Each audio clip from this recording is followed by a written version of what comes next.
Hello everybody, my name is Devashish Patil and today I will be telling you about document structures in HTML. So before we begin the basic structure of HTML, you should know that before 1997 there was no standardization for HTML.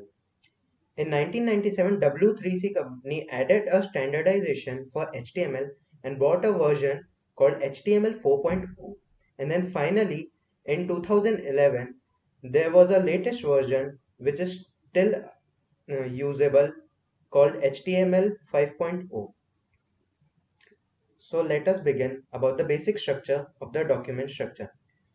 Before you can begin adding content to your record, there is a fundamental structure you have to set up in your document. This structure isn't only required for your document to be consistent, yet will likewise enable you to give valuable information about your document. The basic structure of an HTML document consists of the following sections or elements: the DDT, document type definition. The doc type declaration tells you about the HTML5 standardization. The main container, that is the HTML element. The head section, head element. The body section, body element. The doc type declaration. Each HTML document must start with a fundamental presentation that recognizes its type, that is, whether it is HTML5 version or the previous version. This is a helpful measure that advises browser beforehand what sort of record they are going to process, enabling them to modify their processing mechanism in like manner. The DTD is inserted using a special tag doc type that takes a particular form for each document type. This declaration can only be present at the beginning of the document. The following example shows the DTD for an HTML5 document. As you can see here, this is a tag. Here we write doc type HTML, then we start the rest of the tags. Next is the main container, that is the HTML element. The main container tag is a place where whole document except the DTD will fall into. This container is inserted with the HTML element. This is a container tag, that is, the HTML tag will be opened using this HTML with two angular bracket and will be closed like this with a forward slash. The following example shows the structure of the main container, including the language used in the document, and indicates whether all the elements of the document should be placed. So after the doc type declaration, this HTML definition will be opened and will be closed, and all the other things will be inside this. Next comes the document's head. The head section is a container for metadata about the document. This metadata contains following element to be used.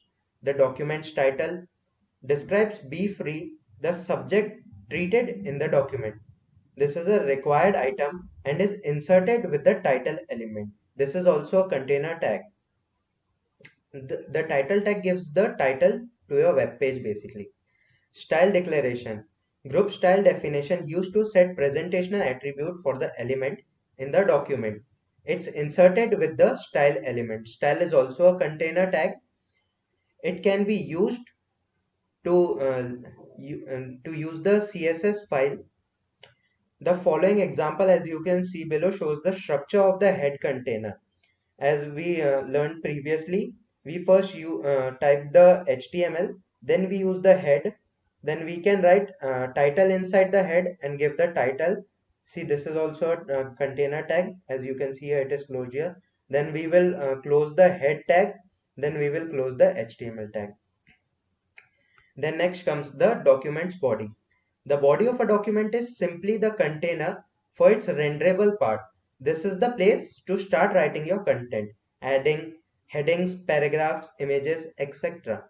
All the things which you have to add in your web page will come inside this tag.